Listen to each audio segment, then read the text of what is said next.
Hello friends, मैं रोमा। आप सभी का स्वागत है मेरे इस चैनल पे एक नए टॉपिक के साथ, जो कि है क्रोनिक ऑब्स्ट्रक्टिव पल्मोनरी डिजीज़।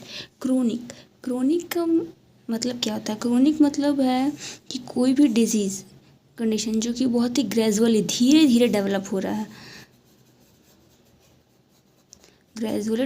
रहा है वो ऑब्स्ट्रक्टिव मीन्स हो गया कोई भी ऑब्स्ट्रक्शन कॉज कर रहा है, रुकावट कॉज कर रहा है। पल्मोनरी मीन्स हो गया हमारा लंग्स, एंड डिजीज़ यानी कोई भी इलनेस जो कि किसी भी एनिमल, प्लांट या फिर ह्यूमन बीइंग में प्रेजेंट है, उसे हम लोग डिजीज़ के नाम से जानेंगे।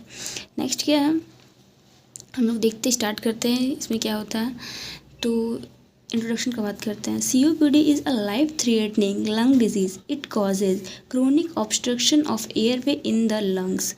इसमें क्या होता है, COPD एक लाइफ थ्रेटनिंग कंडीशन है जो कि हमारा जो लंग्स है या फिर एयरवे बोल सकते हैं। एयरवे में क्या करता है, एक ऑब्स्ट्रक्शन कॉज करता है। क्रोनिक ऑब्स्ट्रक्शन मतलब ये ऑब्स्ट्रक्शन जो अचानक से डेवलप नहीं हुआ है, ये धीरे धीरे करते करते एक दिन, मतलब पहले थोड़ा सा था, फिर थोड़ा मतलब थोड़ा थोड़ा करके ये बहुत बड़ा बन गया है।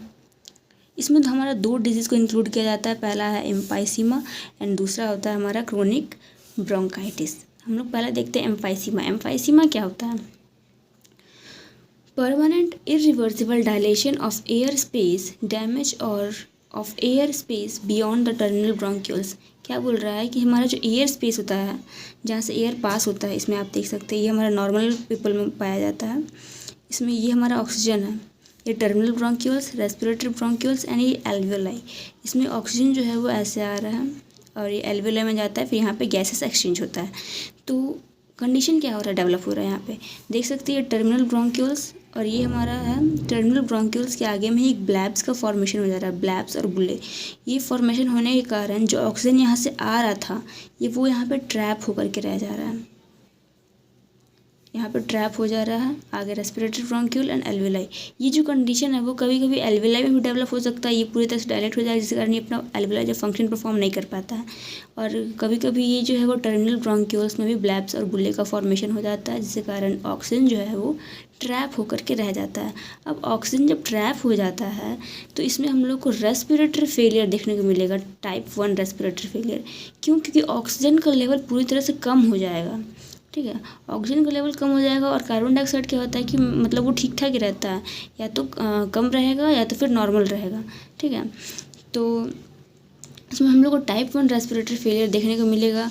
और इस कंडीशन में क्या है ना कि पेशेंट जो है वो उसमें साइनोसिस डेवलप नहीं होता है। तो इस कंडीशन के पेशेंट को हम लोग पिंक पफर के नाम से भी जानते हैं। और क्योंकि टाइप 1 रेस्पिरेटरी फेलियर हो रहा है और पेशेंट जो है क्या हाइपोक्सिया उसमें देखने को मिलता है, तो रेस्पिरेटरी एसिडोसिस भी देखने को मिलेगा ऐसा वाले क्लाइंट में हम लोगों को।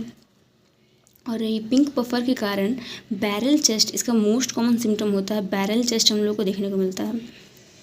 बैरल चेस्ट की बात करेंगे आगे हम लोग। नेक्स्ट हम लोग पढ़ते हैं क्रोनिक ब्रोंकाइटिस में क्या हो रहा है, the airway get inflamed leading to the condition is called chronic bronchitis. जो भी एयरवे है हमारा उसमें इन्फ्लामेशन हो जा रहा है, और ऐसा नहीं कि अचानक से इन्फ्लामेशन हो गया, किसी भी ऑब्स्ट्रक्शन आ गया या फिर चोट लग गया ट्रॉमा के कारण इन्फ्लामेशन हो गया, बिल्कुल नहीं। ये धीरे धीरे करके डेवलप हो रहा है। ये क्रोनिक डिजीज़ है, मतलब धीरे धीरे बहुत टाइम से चल रहा है, चलते चलते ये एक बड़ा रूप ले लेता है। ठीक है, तो एयरवे में इन्फ्लामेशन हो जा रहा है। इसका हम लोग पैथोफिजियोलॉजी का बात करें तो ड्यू टू इटियोलॉजिकल फैक्टर, कोई फैक्टर हो सकता है, कोई फॉरेन बॉडी का ऑब्स्ट्रक्शन हो गया या फिर इन्फेक्शन हो गया या फिर स्मोकर्स। मेनली हम लोग को स्मोकर्स में देखने को मिलेगा। ठीक है, तो स्मोकर्स में क्या होता है, जो भी स्मोक होता है वो एक्यूमुलेट होते होते होते होते टार का फॉर्मेशन करता है। तो ये टार क्या करता है, ये टार हमारे लिए बहुत ही हार्मफुल होता है।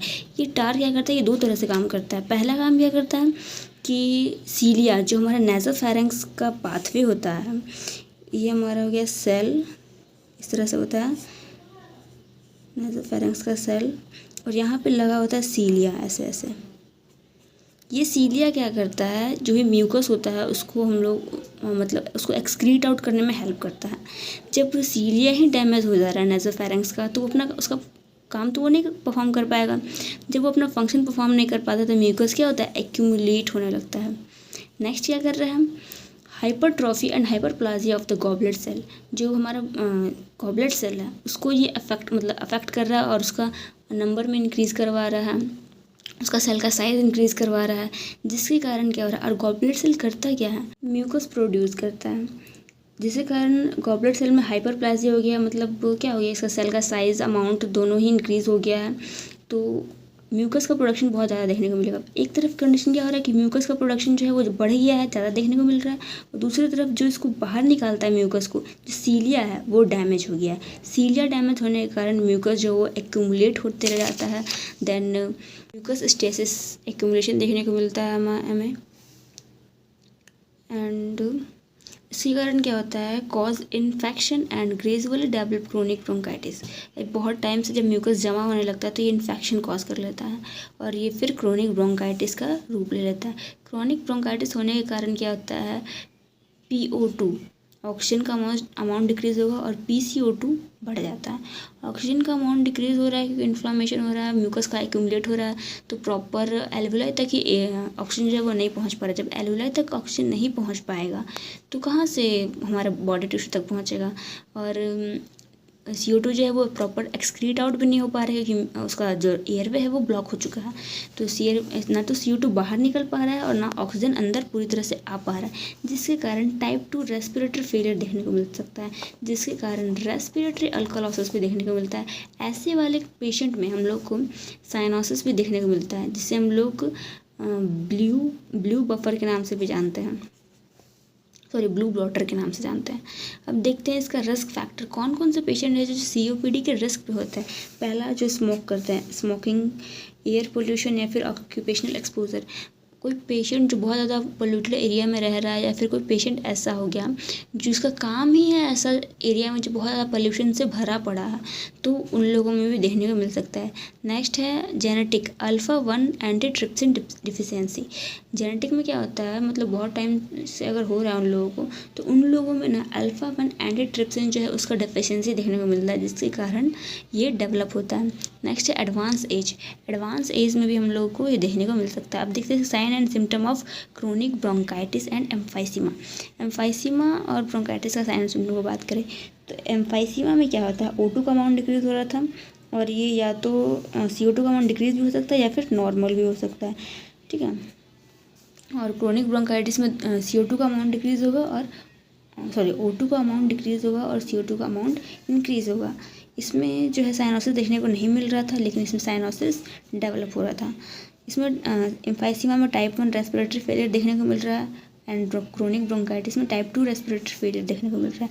इसमें बैरल चेस्ट, एम्फाइसीमा में हम लोग को बैरल चेस्ट देखने को मिल रहा था। बैरल चेस्ट में क्या होता है, लेटरल जो डायमीटर होता है लंग्स का, उसके कंपैरिजन में एंटीरियर पोस्टीरियर जो डायमीटर होता है वो इंक्रीज़ हो जाता है, उसे हम लोग बैरल चेस्ट के नाम से जानते हैं। नेक्स्ट है ब्रोंकोकोरिया। ब्रोंकोकोरिया में क्या होगा कि इंक्रीज म्यूकस प्रोडक्शन, म्यूकस बहुत ज़्यादा हो जाता है, जिसे हम लोग ब्रोंकोकोरिया के नाम से जानते हैं। देन एम्फाइसीमा में रेस्पिरेटरी अल्कोलोसिस एंड क्रोनिक ब्रोंकाइटिस में रेस्पिरेटरी एसिडोसिस देखने को मिलता है। नेक्स्ट है अगर कफ का बात करें तो एम्फाइसीमा में मिनिमल कफ यानी हो भी सकता है नहीं भी हो सकता, मतलब कफ का उतना ज़्यादा प्रोडक्शन नहीं होता है, लेकिन क्रोनिक ब्रोंकाइटिस पूरा कफ से रिलेटेड है, बहुत ज़्यादा इससे कफ का प्रोडक्शन होता है। इसमें बॉडी टाइप का बात करें तो इसमें थिन बॉडी टाइप वाला क्लाइंट देखने को मिलेगा, लेकिन ब्रोंकाइटिस में वेट उसका बढ़ जाता है। इसमें पिंक पफर के नाम से भी इस वाले क्लाइंट को जानते हैं। इस क्लाइंट को यानी क्रोनिक ब्रोंकाइटिस के क्लाइंट को ब्लू ब्लॉटर के नाम से भी जानते हैं। अब डिस्पनिया का बात करें तो एम्फाइसीमा में क्या होता है, सीवियर डिस्पनिया देखने को मिलेगा and mild to moderate dyspnoea देखने को मिलेगा क्रोनिक ब्रोंकाइटिस में। अब बात करते हैं कॉम्प्लिकेशन का, तो कॉम्प्लिकेशन में क्या होगा कि रेस्पिरेटरी फेलियर, जो कि हम लोग देख ही रहे थे, टाइप 1 टाइप 2 रेस्पिरेटरी फेलियर देखने को मिल रहा था। फिर core pulmonary pneumonia and pneumothorax. Core pulmonary का अगर आपको क्लास चाहिए तो इसका वीडियो ऑलरेडी मेरे चैनल पे अपलोडेड है, तो आप जा करके देख सकते हैं। नेक्स्ट है न्यूमोनिया एंड न्यूमोथोरेक्स भी डेवलप हो सकता है। अब बात करते हैं डायग्नोस्टिक इवैल्यूएशन, क्या क्या डायग्नोसिस हम लोग कर सकते हैं। तो मेनली इसमें क्या क्या साइन सिम्टम देखने को मिल रहा था, रेस्पिरेटरी एसिडोसिस एंड अल्कोलोसिस हम लोग को देखने को मिल रहा था। तो हम लोग एबीजी एनालिसिस करेंगे, देन पल्मोनरी फंक्शन टेस्ट करेंगे जिसमें कि फोर्सफुली एक्सपिरेटरी वॉल्यूम इन 1 सेकेंड जो उसका बात करें तो वो डिक्रीज़ मिलेगा, जिसके कारण हम लोग पता कर सकते हैं कि हाँ इसको प्रॉब्लम है। देन सीबीसी एनालिसिस करेंगे। सीबीसी एनालिसिस में क्या होगा कि पॉलीसाइथीमिया का अमाउंट जो है वो इंक्रीज़ मिलेगा, यानी कि आरबीसी का प्रोडक्शन इंक्रीज़ कर देगा। क्यों? क्योंकि हमारे सेल हमारे बॉडी को लग रहा है कंपनसेटरी फेज़ में होगा, हमारे बॉडी को लग रहा है कि सेल और टिश्यू तक ऑक्सीजन नहीं पहुंच पा रहा है, तो हो सकता है कि आरबीसी अमाउंट कम होगा क्योंकि सेल को मतलब ऑक्सीजन पहुंचाने का काम तो यही कर रहा है, तो हो सकता है कि आरबीसी का अमाउंट कम होगा जिसके कारण जो ऑक्सीजन नहीं पहुँच पा रहा है, तो हमारा बोन मैरो जो है वो आरबीसी का प्रोडक्शन को इंक्रीज़ कर देता है ताकि प्रॉपर ऑक्सीजन ट्रांसफ़र हो सके। लेकिन प्रॉब्लम तो आरबीसी में नहीं है, प्रॉब्लम कहाँ है? एयरवे यानी कि लंग्स में प्रॉब्लम हो रहा है। देन चेस्ट एक्सरे भी हम लोग करवा सकते हैं। अब बात करते हैं मेडिकल मैनेजमेंट की।